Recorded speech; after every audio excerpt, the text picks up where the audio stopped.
আসসালামু আলাইকুম ফ্রেন্ড, তোমরা কি জায়গাটা চিনতে পারছো? চিনতে পারলে কমেন্টে অবশ্যই তার নাম বলো।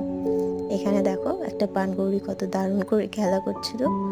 আসলে কলেজে গিয়েছিলাম মার্কশিট তুলতে, সেটা আর তোলা হয়নি, তাই ঘুরতে ঘুরতে এখানে চলে এসেছি। আসতেই এখানে দেখি একটা কাকু বেবিকর্ন বিক্রি করছে।